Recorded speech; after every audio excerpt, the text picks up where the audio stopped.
في القلب مشاعر أخفيها قد أشرقت الشمس عليها عن خطط لم أعبأ فيها ستكون بأيامي فرقا.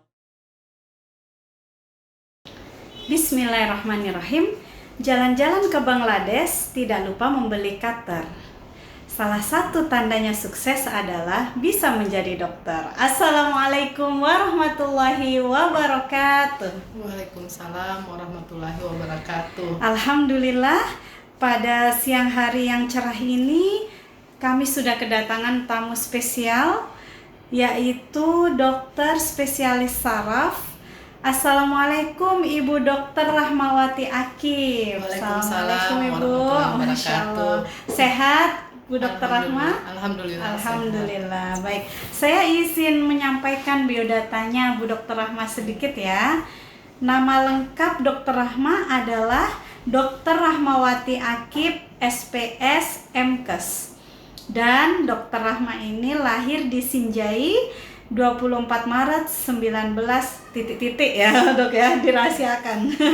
Kemudian alhamdulillah sekarang tinggal di Makassar sebagai ASN RSUD La Palaloi Maros, dokter spesialis saraf, juga dokter spesialis saraf di RSU Bahagia Makassar, Masya Allah, dan juga dosen pembimbing klinik FK UIN Alauddin. Masya Allah, luar biasa ini aktivitasnya.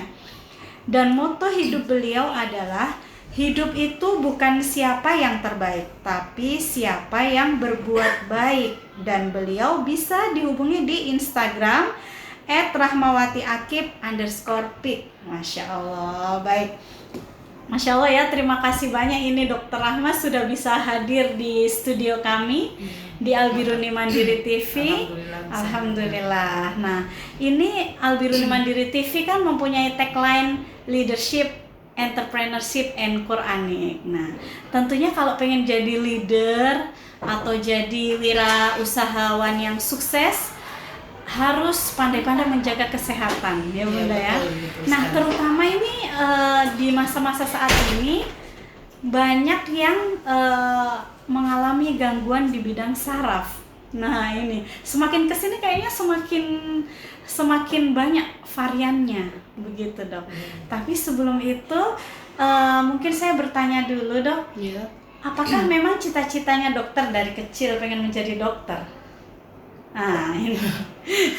Ya, kalau seperti anak-anak kebanyakan dulu kita kalau cita-citanya tuh kalau bukan dokter, insinyur atau polisi. Iya. Jadi spontan aja bilang kalau Bu SD bilang mau jadi apa, jadi selalu dokter. bilang dokter anak, selalu ada dokter anak. Masya Allah. Iya. Kenapa waktu itu bercita-cita jadi dokter anak? Mungkin karena kita juga dulu waktu masih anak-anak ya, Ketemunya jadi mungkin sama dokter anak ya. Iya. Jadi kita lihat mungkin bagus ini jadi dokter anak. Masya Allah. Dan ternyata Allah kabulkan menjadi dokter, tapi justru spesialis saraf ya. Masya Allah, luar biasa. Nah, ini apakah memang dari keluarga adalah kalangan dokter? Dari keluarga saya tidak ada. Tidak ada. Yang waktu saya dulu belum ada yang jadi dokter. Masya Allah. Dan berarti orang tua dua-duanya bukan dokter ya? Iya. Nah, ini menghapus stigma masyarakat. Kan kadang masyarakat berpikir, oh susah masuk jadi dokter, harus anaknya dokter baru bisa jadi dokter. Ternyata bisa. Iya. Ya Dok ya, bisa. Dan pengalamannya ketika menuju spesialis saraf ini, pengalaman panjangnya bagaimana Dok? Seperti kebanyakan kalau dulu kita mulai pendidikan kedokteran itu dari pertama itu sekitar dulu kita 7 tahun untuk menjadi dokter umum. Jadi biasa kurang lebih kalau saya tempuh itu sekitar 6 tahun lebih, kurang dari 7 tahun. 4 tahun itu kita ada istilahnya di preklinik, kemudian 2 tahun itu yang istilah sekarang koas. Jadi setelah kita belajar kuliah selama kurang lebih 4 tahun, kita koas tugas di rumah sakit, masuk di setiap bagian itu kurang lebih 2 tahun. Jadi setelah itu kalau dulu saya langsung jadi dokter. Mungkin kalau sekarang Iya, lebih kan ribet lagi, harus tes dulu, ujian kompetensi, kemudian setelah lulus harus ikut ada namanya internship, tugas di rumah sakit kurang lebih setahun, baru kemudian mereka bisa lanjut apakah mau tugas atau mau sekolah ambil spesialis. Kalau saya dulu setelah jadi dokter langsung waktu itu kita PTT, saya PTT. Jadi pas kebetulan ada tempat itu hari saya pulang kampung karena di Sinjai kebetulan ada daerah terpencil yang kosong waktu itu, jadi ya saya daftar di ini. PTT-nya berapa lama itu, Bunda? Kalau dulu itu PTT-nya untuk kriteria terpencil 2 tahun. Tapi saya tidak jalani selama itu karena kurang lebih setahun saya ikut ujian PNS itu hari. Jadi alhamdulillah lulus. Masya Allah. Jadi itu hari jadi PNS Kabupaten Sinjai. Masya Allah. Ya. Jadi kurang lebih berapa tahun? 2000 sampai 2010 saya ambil sekolah spesialis. Masya Allah. Waktu itu ingin lanjut lagi sekolah, kebetulan ada itu hari beasiswa dari Kementerian Kesehatan dan alhamdulillah bisa lulus ya, ikut. Karena kalau waktu saya itu hari pikir awal-awal baru menikah, kami sama-sama mulai dari nol semuanya. Saya kalau lanjut sekolah lagi kayaknya kalau untuk biaya sendiri masih belum ya. Tapi alhamdulillah pemerintah siapkan waktu itu lumayan banyak beasiswa dari Kementerian Kesehatan dan ikut program itu dan bisa lanjut sekolah spesialis. Dan alhamdulillah rezekinya ya dapat beasiswa ya. Iya. Nah itu baru-baru menikah ya, Bunda? Iya, baru-baru. Berarti tapi nggak langsung punya buah hati? Enggak. Itu hari langsung, jadi langsung. Setahun kemudian ada. Jadi sambil sekolah, sambil mendidik anak juga? Iya, jadi waktu itu saya sekolah, anak sudah 4 tahun, sudah masuk playgroup waktu itu. Jadi ya sambil, tapi memang betul-betul perjuangannya karena harus banyak meninggalkan anak waktu itu. Betul. Karena kita lebih banyak di rumah sakit. Iya. Karena pelayanan utama ya kepada masyarakat masalah kesehatan kan pasti dokter. Iya. Jadi jamnya pasti banyak terambil di luar ya, Masya Allah.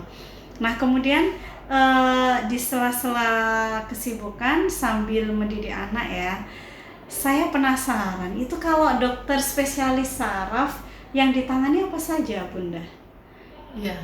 Jadi kalau dokter spesialis saraf yang mungkin sekarang lebih dengan istilah neurologi, di bidang neurologi, biasanya kita menangani pasien-pasien yang berhubungan dengan sistem sarafnya. Di sini maksudnya sistem saraf pusat, jadi yang berhubungan dengan kelainan di otak dan kalau istilahnya di daerah tulang belakang, di daerah medula spinalis.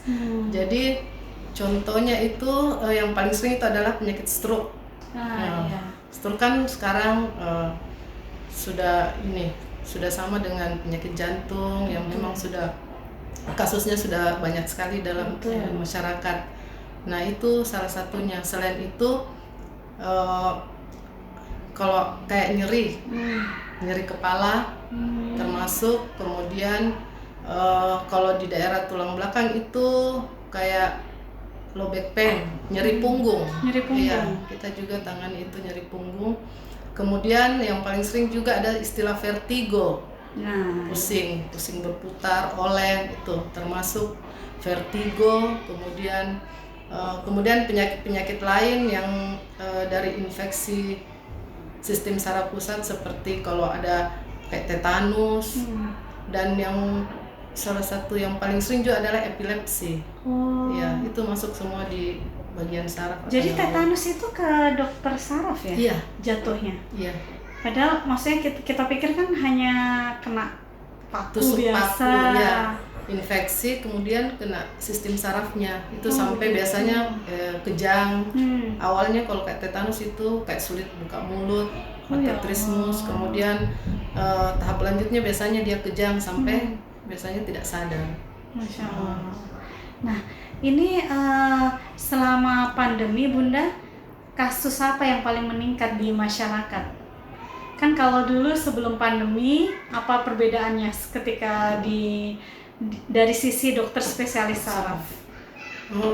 Selama pandemi ini, saya lihat banyak kasus-kasus saraf yang datang ke rumah sakit itu biasanya dia sudah agak terlambat karena mungkin takut ini ya, takut dibawa ke rumah sakit atau takut di PCR dulu. Iya, gitu. Rata-rata kalau pasien-pasien stroke itu biasanya sudah tahap lanjut baru dibawa ya. Karena mungkin mereka ini takut ke rumah sakit, iya. Padahal mungkin sebelumnya kalau mungkin dia sudah lama mungkin di rumah ya, nonton juga atau mungkin lebih cepat ditangani bisa hasilnya lebih bagus. Gitu ya. Jadi ini sekaligus informasi juga kepada masyarakat luas ya Bunda ya, bahwa kalau nggak usah takut kalau harus di PCR dulu gitu ya. Tapi langkah-langkahnya sekarang memang kalau stroke harus di PCR dulu Bunda, kalau di rumah sakit atau bagaimana? Biasanya bukan cuma penyakit stroke, biasanya kalau rumah sakit besar itu semua penyakit yang masuk di UGD biasanya kita screening dulu ya. Dan itu pun biasanya screening sekarang kalau dia ada gejala atau misalnya memang ada beberapa gejala yang mengarah ke ini. Kalau tidak ada gejala? Biasanya kita tetap screening, biasanya cukup dengan antigen. Biasanya semua pasien yang masuk rumah sakit biasanya memang harus di antigen. Berarti akan mengalami delay penanganan ya Bunda? Sebenarnya tidak, karena kan sambil ditangani tetap dilakukan. Iya, dilakukan yang penanganan utamanya tetap pada penyakitnya. Cuma itu merupakan salah satu prosedur saja tambahan. Jadi termasuk di pemeriksaan lab itu tambahan selain pemeriksaan awal masuk seperti darah rutin, ini termasuk itu antigen. Masya Allah ya. Nah ini pemicu stroke sendiri Bunda, apa betul katanya sekarang itu gejala stroke itu sudah mulai menyerang kaum muda begitu? Iya, karena stroke itu sebenarnya ada dua macam. Ada namanya stroke non hemoragik dan stroke hemoragik atau stroke perdarahan. Jadi yang paling sering biasanya itu stroke non hemoragik. Penyebabnya itu macam-macam. Jadi ada namanya faktor resiko.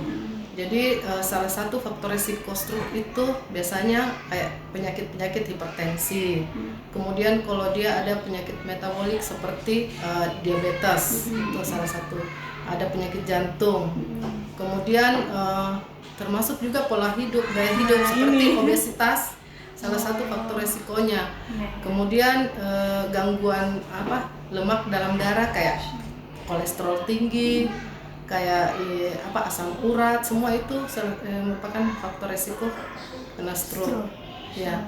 Kemudian jadi itu sekarang karena mungkin pola hidup sekarang, gaya hidup sekarang, jadi semakin kesini yang muda sudah banyak yang ini ya, yang kena karena mungkin dari pola hidupnya sampai makanannya, kemudian merokok, itu semua salah satu faktor resikonya ini bisa terkena stroke.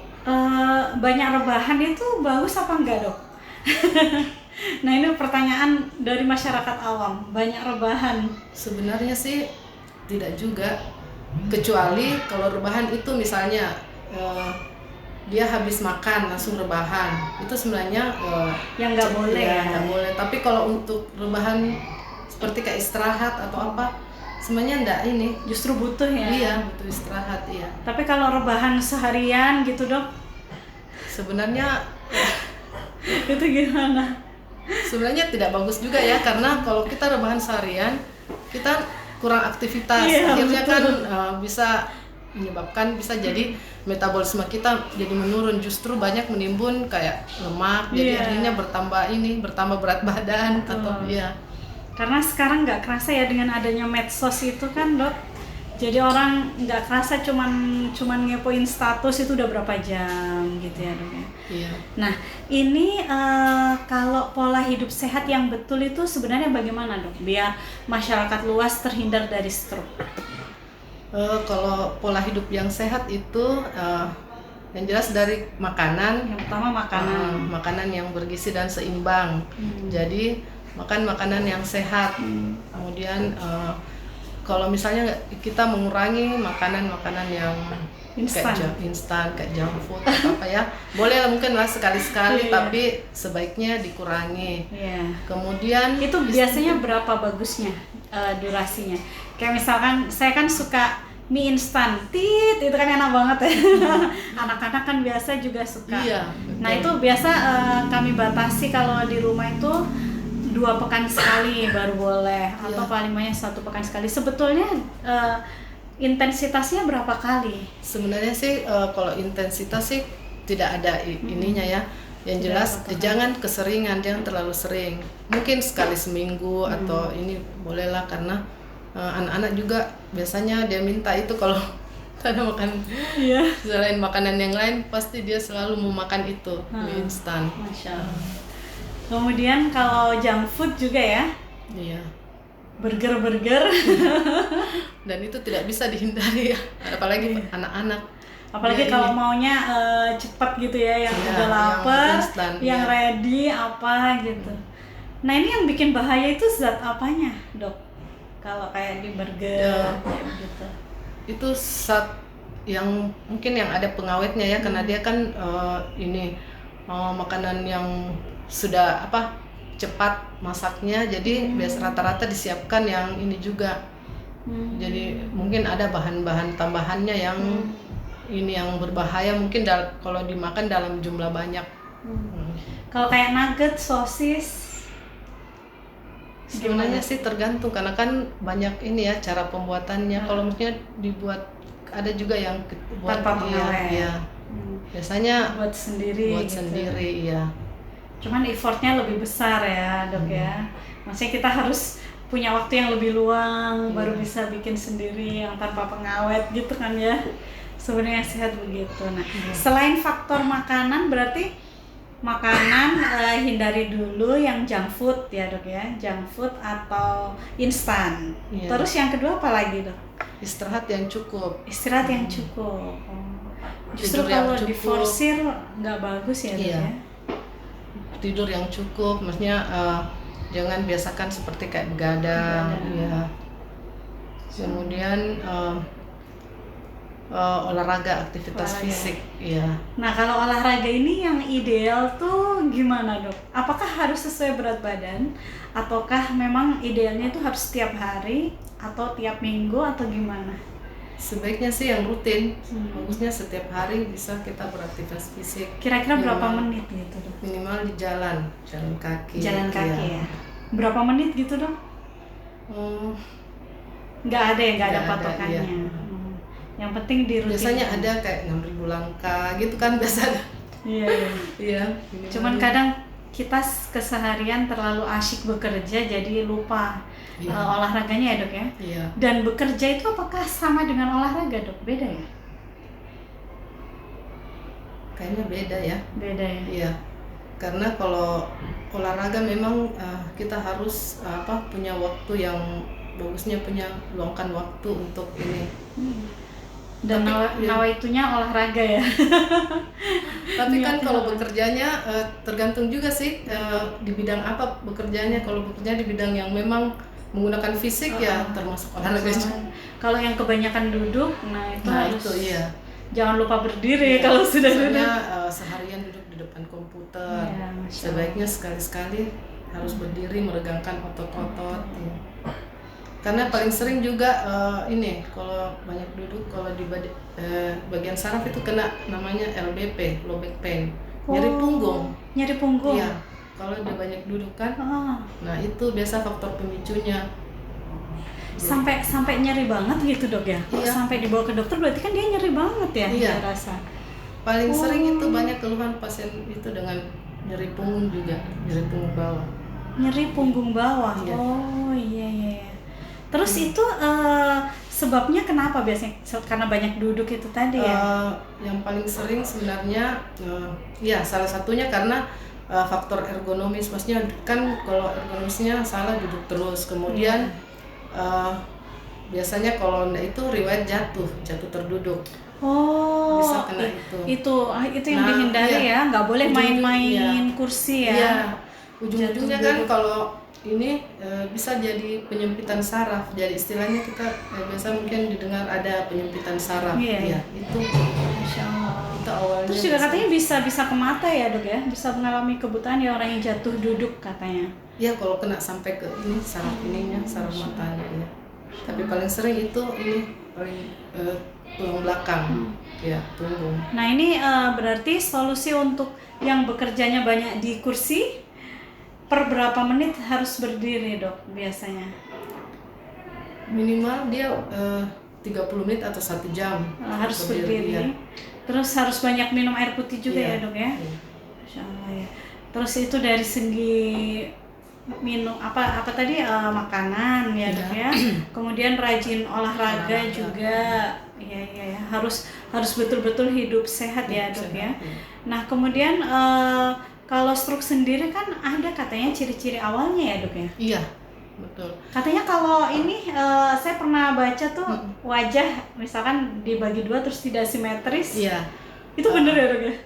Itu kalau ciri-ciri stroke yang paling sering itu kalau misalnya yang paling ringan, misalnya tiba-tiba dia tidak bisa bicara atau bicaranya tidak lancar, istilahnya itu bicara pelo, itu biasa tanda-tanda kalau dia mau ngomong langsung kayak agak susah ngomongnya atau tidak lancar.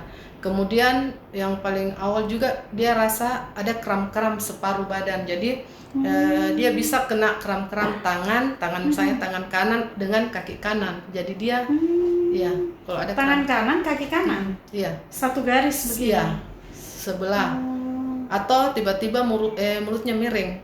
Aduh. Biasa gak miring mulutnya kayak tapi harus kita bedakan juga, itu ada biasa yang kena angin jahat biasa namanya tuh Bell's palsy. Itu juga beda kan ya? Beda kan biasanya kadang anak kecil ya bunda ya, anak kecil kan ada yang disinar ya istilahnya ya. Iya.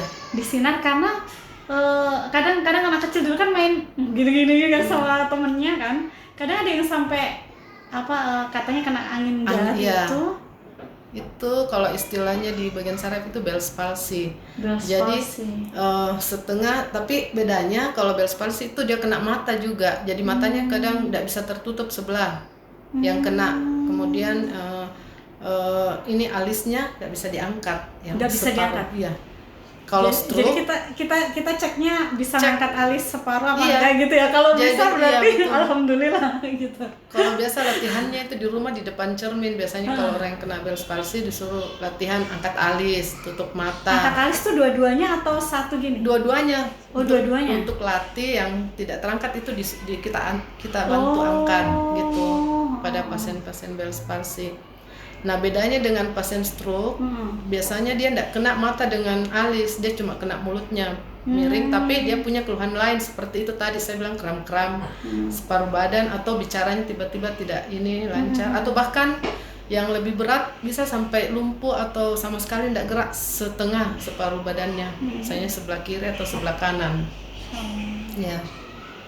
Itu yang dihindari ya. Harapannya kita masih sehat, harus jaga pola hidup sehat. Nah, iya. Karena kan yang membutuhkan tuh masih banyak ya, apalagi kalau anaknya masih kecil-kecil ya kan, masih butuh orang tuanya. Nah, itu semua yang tadi saya sebutkan, yang faktor risikonya paling sering itu kayak hipertensi, DM, kayak itu semua yang penyebabnya. Jadi kalau misalnya ada yang punya gejala seperti ini, sebaiknya langsung bawa ke rumah sakit. Biasanya kalau semakin cepat ditangani, gold standarnya juga semakin bagus prognosnya, penyembuhannya dan tingkat kecacatannya juga bisa berkurang. Jangan sampai udah lama, udah terlanjur parah, baru dibawa ke rumah sakit. Kalau ada gejala awal langsung bawa saja ini ke rumah sakit terdekat. Nah terus ini dok, biasanya kalau anak-anak itu kan anak-anak dan dewasa ya, bukan hanya anak-anak. Itu biasanya susah makan sayur. Nah, apalagi kalau misalkan kita bekerja kayak misalkan pesan di GoTit gitu kan. Kita pasti nyarinya yang bisa kenyang gitu. Yang bisa kenyang itu jarang orang akan milih makanan sayur ya, dan bahkan sedikit sekali penyediaannya sayur. Kemudian buah itu juga harus apa ya, kayak di pesan-pesan instan itu kan jarang. Adapun salad, di mana salad itu sudah tercampur dengan lemak-lemaknya, kejunya, saus-sausnya, mayonesnya begitu. Itu berperan penting ya, Dok, sayur mayur sama buah itu. Iya, jelas. Dia sangat berperan penting karena di sayur dan buah itu banyak mengandung vitamin dan mineral. Jadi salah satu sumber yang sangat diperlukan oleh tubuh juga. Iya. Jadi memang kita perlukan semua, itu tadi saya bilang harus seimbang dan jadi harus dibiasakan ya makanan dari kecil. Saya nunjuk ke diri sendiri sih, Dok. Nunjuknya ke diri sendiri daripada nunjuk orang lain. Iya ya. Kemudian kalau misalkan kita kondisi yang repot banget gitu, nggak sempat kemana-mana, choice-nya apa gitu? Pilihannya seperti apa, Dok? Apakah salad itu tetap bisa kita pilih atau justru sebenarnya karena saya pernah diceritain sama bude saya, itu beliau itu terobsesi pola diet sehat. Tapi waktu itu ternyata karena nggak ada buah yang ready, akhirnya beliau beberapa kali pesan salad. Pas diperiksa ternyata langsung naik semua kolesterolnya, kemudian gula darahnya ikut naik. Nah, itu seperti apa, Dok, kalau misalkan ada yang bermasalah seperti itu? Sebaiknya kalau makan buah ya memang langsung buah segarnya ya. Buah segar ya? Kalau jus, Dok? Jus boleh, tapi tanpa gula sebaiknya. Tanpa gula ya? Iya. Kalau untuk ambil sehatnya ya. Kalau ditambahin susu ini masih nawar terus. Kalau ditambahin susu, apalagi kalau susunya susu kental manis, Dok. Itu sama dengan menambah gula juga. Itulah. Iya, sebenarnya memang kalau mau hidup sehat gitu. Jadi kalau kita minum jus ya usahakan tapi kan pasti rasanya beda ya dengan yang di kafe atau di tempat makan. Kalau kita pesan jus, itu juga, Dok. Kan biasa kadang kita kalau mampir ke resto atau tempat makan ya, itu pasti jus alpukatnya nomor 1 pasti ada gulanya. Nomor 2 di pinggirnya kasih coklat. itu nggak sudah dicoret dari makanan sehat atau gimana? Atau masih bisa dimaafkan? Ambil manfaatnya saja minyak alpukatnya. Ambil manfaatnya, buang jeleknya gitu. Jadi kayak quotes gitu ya.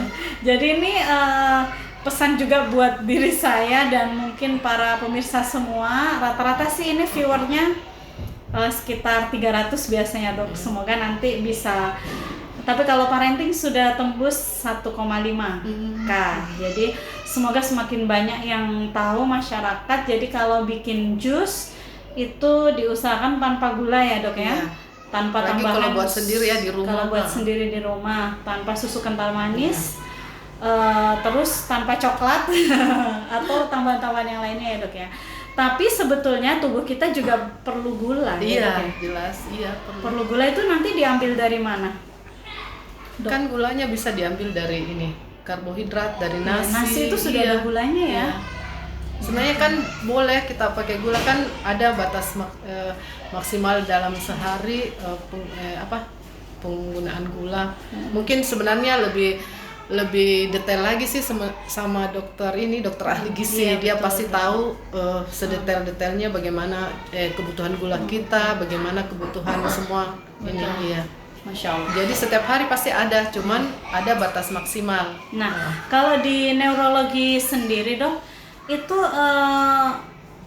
terjadinya gangguan syaraf itu salah satunya karena penumpukan lemak, betul ya, Dok? Iya. Penumpukan lemak itu, jadi kalau kita penumpukan lemak itu apakah maksudnya kalau kita sering atau banyak makanan berlemak? Ngaruh juga? Termasuk salah satu, kan dalam tubuh kita ada lemak darah. Iya. Lemak darah itu ada 4. Jadi ada biasanya yang kita sering periksa ya, kolesterol. Itu ada kolesterol total, kemudian ada namanya LDL, kemudian ada namanya HDL, dan ada namanya trigliserid. Jadi dari keempat itu, 3 itu yang biasanya kita sebut kolesterol jahat. Kalau dia tinggi kayak kolesterol total, LDL sama trigliserida. Nah, itu dalam darah ada batas maksimalnya. Kalau dia lebih dari, ada acuan angkanya. Misalnya kalau kolesterol total lebih dari 200 itu sudah termasuk tinggi. Lebih dari 200 Iya, ya. Dan iya. itu yang biasa orang sebut penyakit asam urat ya, Dok? Kalau Bukan, asam beda. urat lain lagi. Jadi asam urat itu kalau kita Oh, ada lagi ya. Iya. Apa indikasinya ya? Iya. Nah. Jadi- Kalau penyakit kolesterol itu tadi kalau diukur kan sekarang ada alat ukur yang otomatis ya, iya, tinggal cek ada. ya. Iya. Diambil Langsung keluar darahnya, langsung hasilnya. keluar hasilnya. Itu lebih dari 200 nggak boleh Iya. ya. Kalau Termasuk yang tinggi. kalau untuk asam urat, Dok? Kalau asam urat itu biasanya asam urat itu hasil dari purin, ada namanya istilahnya itu purin dalam tubuh. Kalau itu tinggi berarti ya asam uratnya ini tinggi. Jadi batasnya itu kalau perempuan itu 5 sekian, kemudian kalau laki-laki di atas 7. Jadi kalau lebih dari itu biasanya gejalanya kalau asam urat yang biasa orang awam sebut itu kayak sakit persendian. Selalu bilang, oh mungkin saya asam urat, Dok. Atau dia ada pembengkakan. Padahal sebenarnya tidak selamanya ya. Kalau ada sakit persendian atau pembengkakan itu asam urat. Tapi kalau kita periksa dan memang asam uratnya tinggi, kemungkinan memang karena ini asam uratnya juga yang tinggi menyebabkan itu. Ya. Gitu ya. Tapi biasanya orang awam pikir kalau sudah misalnya apalagi kalau lututnya atau kakinya sakit, Iya, kemudian bengkak, saya bilang, Dok, asam uratku tinggi. Jadi pasti aja yang nentuin gitu ya. Karena Bilang dokternya biasanya pasti kan juga, kok dicek dulu, diperiksa. Kalau memang tinggi, oh berarti ya mungkin ada hubungannya Iya, dengan asam alhamdulillah uratnya. dokter itu fungsinya melayani ya. Kalau misalkan bukan dokter yang ini, Dok saya kayaknya asam urat, kok lebih pinteran ibu daripada saya. Saya sekolah 11 tahun, Bu. Kok ibu udah bisa nentuin aja gitu ya. Masya Allah, ini memang luar biasa ilmunya dokter ya. Nah tadi kembali ke ciri-ciri stroke yang dirasakan itu adalah kram ya, Dok ya. Kram atau lemah, kayak lemah separuh Kayak badan, iya kayak sulit digerakkan, kayak tidak bisa Sulit diangkat. digerakkan. Bahkan kadang sama sekali tidak bisa diangkat. Sama sekali nggak bisa diangkat. Iya. Ya. Jadi apa aja, bisa kaki, bisa. Biasanya dia sesisi, jadi kalau kena tangan Oh, kanan, kaki ya. kanan, kalau kena tangan kiri, kaki kiri, Kiri. dia sesisi. Sesisi ya. Iya. Kram atau nggak bisa digerakkan. Nah Iya. itu ya yang harus Tapi diwaspadai sebenarnya oleh masih masyarakat. banyak ya gejala stroke yang lainnya, itu yang umum, yang sering tadi yang gangguan berbicara, bahkan sampai ada yang kayak gangguan memori, sampai kayak lupa atau langsung sering lupa, itu juga salah satunya. Biasa juga disertai dengan pusing, sakit kepala, biasanya itu. Lupa ingatan. Atau Biasanya lupa hal-hal yang kadang dia lupa, biasanya memori jangka panjangnya. Kadang orang anaknya, cucunya dia tidak kenal, atau bahkan yang memori jangka pendeknya, misalnya dia taruh barang tiba-tiba lupa. Iya. Dan itu bukannya yang orang tua memang rata-rata begitu Iya. ya? Kalau orang tua kadang ada yang kena namanya demensia, tapi Demensia. ada juga demensia yang disebabkan oleh stroke. Oh ya Allah. Iya. Karena gangguan pembuluh darah di otak. Jadi kayak pembuluh darahnya nggak lancar gitu aliran Iya. darahnya ya? Iya, Makanya karena dia kalau cepet dia lupa. yang tadi saya sebutkan dari awal, kalau dia yang non perdarahan itu dia tersumbat, jadi pembuluh darah di otak tersumbat. Jadi gejalanya itu tergantung dari pembuluh darah yang kena. Kadang dia gejalanya berat, kadang juga ringan. Dia tergantung dari pembuluh darah itu tersumbat di mana. Itu yang ininya. Itu yang non pendarahan. Iya, kalau yang kalau pendarahan pendarahan Dok? biasanya ini pembuluh darahnya pecah. Ya Allah. Iya. Itu yang biasa lebih banyak yang lebih berat gejalanya, bahkan sampai yang tidak sadar ya, tiba-tiba langsung tidak sadar. Itu kalau pada pendarahan yang jumlahnya banyak, apalagi kalau pembuluh darah otak yang kena yang agak besar atau Iya, yang betul. ya itu biasanya Itu gejalanya. bukan bukan hanya dialami oleh pasien dari kecelakaan, bukan? Bukan Bisa ya, bisa orang karena biasa. tekanan darahnya yang tinggi sekali, Ya tekanan yang Allah. tinggi di dalam bisa menyebabkan pembuluh darah pecah. Jadi itu berarti pentingnya kenapa kita harus pola hidupnya sehat ya dok iya. ya, Betul. untuk mencegah tekanan darah tinggi. Iya. Nah ini buat pemirsa yang ada di rumah, waspada yang punya tekanan darah tinggi ya dok Iya. ya, itu bisa memicu pendarahan ya, Iya. stroke Selain pendarahan. stroke, iya, selain stroke kan bisa kena jantung juga. Bisa kena jantung juga. Kalau yang punya penyakit dengan hipertensi sebaiknya minum obat dengan teratur. Minum obat ya teratur supaya ya, hipertensi. tekanan darahnya terkontrol. Misalnya tidak ini, kalau dia terkontrol bisa juga dicegah penyakit yang Tapi bisa. kalau yang punya tekanan darah rendah justru tidak ya dok ya? Harus banyak makan atau gimana? Kalau yang sebaliknya? Tidak juga, cukup ini saja makanan yang sehat. Makanan iya. sehat ya. Kalau misalnya dia makan yang banyak lagi, misalnya tekanan darah rendah, makan yang garam-garam banyak, justru tekanan hipertensi darahnya naik lagi. Bahaya ya. Ya Allah, jadi tetap bagaimanapun harus menjaga ya dok ya. Iya. Pola makan, pola hidup, ya, dan tentunya pola ibadah Iya, biar betul, sehat itu ya. yang utama, iya. Masya Allah, itu yang Ibadah. utama, karena sebetulnya kita sehat itu juga anugerahnya Allah Iya, ya dok ya. iya. Maksudnya kita nggak boleh jumawa ya. Iya. Dan kesehatan itu tidak ada hubungannya dengan usia ya dok ya. Iya, betul. Usia bisa diambil kapan saja, tapi kalau kita sehat, kita bisa lebih produktif. Iya. Kita bisa lebih membawa manfaat yang banyak Iya. di dunia ini. Masya Allah, luar biasa sekali. Nah, ini ternyata Dokter Rahma yang sangat luar biasa ini, beliau adalah ibunda dari Alia Safira. Ya Iya. bunda ya? SIT Al-Biruni Mandiri Boarding School 9 reguler. Nah, ke depan Alia apakah mau diarahkan menjadi dokter juga atau bagaimana? Dok. Saya serahkan sama anaknya. Yang jelas dia mau belajar dan berusaha, maksudnya untuk mencapai cita-citanya yang ini. Maksudnya sesuai dengan Passionnya dia iya, ya. bakat dan kemampuannya. Passion. Kalau kita sebagai orang tua pasti kan, kalau kayak misalnya saya dokter, saya juga pengen anakku jadi dokter. Karena tapi, sudah merasakan ya. ya tapi gitu. Kalau saya sih terserah dari anaknya. Penting dia mau tetap belajar, berusaha, dan bisa ini bermanfaat di bidang yang dia ini. Masya Allah, iya benar. Jadi tidak memaksakan ya intinya. Iya. Ya. Masya Allah. Berarti biasanya kalau orang tuanya open mind begini, kalau bukan rajin baca, rajin ikut parenting, ya bunda ya. Suka juga ikut parentingnya Al-Biruni Mandiri ya bunda. Ya? Tapi kadang kalau saya ikut biasa sambil pasien gitu ya. Dan biasanya kan kalau hari Sabtu di rumah, jadi sambil ada kegiatan di rumah, dengar-dengar juga. Dan alhamdulillah sekarang parentingnya Al-Biruni Mandiri via YouTube ya, live streaming. YouTube. Jadi bisa diputar ulang kalau misalkan pengen, oh ya saya tadi ketinggalan nyampe di sini gitu ya, bisa diputar ulang. Dan mungkin masyarakat yang pengen tahu itu pembicaranya memang langsung pembicara nasional ya bunda ya, langsung yang nomor satunya di Indonesia diambil semua sama Al-Biruni untuk mengisi parenting. Nah, yang dirasakan ini kan Ananda Alia Safira kan SIT Al-Biruni Mandiri boarding school ya bunda ya, boarding school, dan sekarang alhamdulillah kelas 9. Nah dulu kalau boleh tahu kenapa memasukkan Ananda Alia di boarding school SIT Al-Biruni bunda?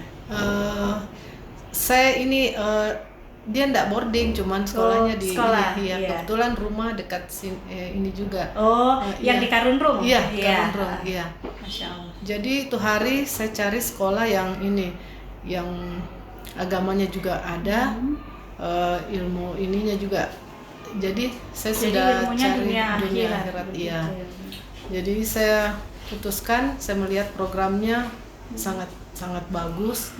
Jadi saya daftar. Jadi saya daftar itu dari sejak 6 bulan sebelumnya. Saya sudah cari-cari memang ini sekolah. Iya. Sudah inden duluan ya. Masya Allah ya. Nah ini yang dirasakan setelah Ananda masuk di SIT Al-Biruni Mandiri, beneran bagus nggak bunda kurikulum? Alhamdulillah ya bagus. Selain dari akademiknya, dia kalau Alia sekarang itu anak-anak sampai mengajinya terutama, alhamdulillah betul-betul sesuai dengan ini. Bahkan Sesuai dia yang dengan ajar voice-nya kita tadi. yang orang tua di rumah, Iya, nah ini nih. anak yang mengajar orang Ini tua. biasanya karena anaknya sudah bagus, kadang kalau orang tuanya kepleset sedikit nggak gitu, Bunda. Kadang gitu ya. Hafalannya Masya terutama Allah. ya. Sudah berapa juz Alia? Saat ini belum, yang juz 30 sudah, cuman sekarang sudah sampai terjemahan Masya Allah, surat-surat sudah terjemahan panjang, ya. iya, Sudah masuk terjemah Iya, ya. Masya terjemah. Allah, luar biasa. Padahal dulunya sebelum masuk di SMP Al Biruni belum tahu ya Bunda ya, belum tahu dia sama dari sekali. SD negeri, Masya Allah, dari SD tidak negeri ada ya. dasar, iya. Kemudian saya masukkan ke ini. Masya Allah, jadi terasa sekali Iya. perbedaannya ya Bunda ya. Iya, Adabnya, akhlaknya. Iya. Jadi sholatnya bagaimana Ananda Bunda? tepat waktu. Alhamdulillah. Jadi terjaga juga ibadahnya, terjaga juga ilmu dunia akhiratnya. Dan di sana kalau di albumnya program-programnya memang ini seperti program yang 1 bulan itu menghafal. Hubul Quran. Iya, itu Masya Allah. setiap hari nyetor, ya. Dan itu Betul-betul. terasa sekali ya Iya. perbedaannya ya. Iya. Masya Allah, luar biasa. Dan semoga bisa membawa manfaat buat masyarakat lebih banyak ya Iya. Bunda ya. Dan kami infokan juga bahwa SIT Al Biruni Mandiri sudah mulai membuka pendaftaran. Jadi hati-hati jangan sampai terlanjur penuh nanti mendaftarnya. Loh kok sudah tutup. Nah, silakan mendaftar mulai dari sekarang ya Bunda ya. Sudah ambil ini. Sudah ambil formulir Alia, Sudah. Masya Allah. Dan insya Allah alhamdulillah kalau di Al Biruni Mandiri ada 4 divisi, ada 4 tempat. Kalau SMA-nya itu di Panaikan, Iya. di depannya di Jalan Urip Sumarjo ya, di jalan besarnya. Kemudian ada juga SD TK, SD SMP di Jalan Karantina. Iya. Kemudian SMP SMA ada juga di Karunru. Karunru. Dan juga SD, Di TK, Jepang. SD, SMP juga ada di Jepang. Iya, begitu, Masya Allah. Dan semoga sebetulnya saya masih pengen tahu banyak ini Bunda, tapi nggak terasa ya hampir sejam gitu podcast ya, Masya Allah, luar biasa. Kami sangat berterima kasih Bunda, tapi sebelum ditutup mungkin ada saran yang mau diberikan buat masyarakat luas Bunda. Mungkin ada informasi yang mau dibagi lagi kepada masyarakat luas. Mungkin cukup ya yang tadi. Cukup yang ya yang penting tadi kalau ya. ada keluhan, terutama kalau di bidang saraf, segera ke rumah sakit, terutama Iya. tadi ya yang seperti yang kita. Masya Allah iya. ya betul. Apalagi kalau di Makassar bisa ke rumah sakit Bahagia, nanti ketemu dengan Dokter Rahma. Yang di Maros ke rumah sakit, ganti nama ya, apa tadi? Lapalaloi. Lapalaloi, di RSUD Lapalaloi. Dokter Syarnya juga Dokter Rahma juga ada di situ. Masya Allah. Baik, terima kasih banyak Dokter, bahagia sekali saya bisa podcast bersama Dokter Rahma hari Sama-sama. ini. Semoga dokter senantiasa sehat, jadi bisa selalu bermanfaat ilmunya buat masyarakat Amin, luas. amin. Baik, terima kasih kepada seluruh pemirsa yang telah menyaksikan podcast Al Biruni Mandiri TV. Jangan lupa saksikan juga podcast lainnya yang selalu memberi inspirasi. Sekian dari saya, mohon maaf bila khilaf, wabillahi taufiq wal hidayah. Wassalamualaikum warahmatullahi wabarakatuh. Waalaikumsalam warahmatullahi wabarakatuh. في القلب مشاعر أخفيها قد أشرقت الشمس عليها عن خطط لم أعبأ فيها ستكون بأيامي فرقا فحياتي قبل الحلقات تيه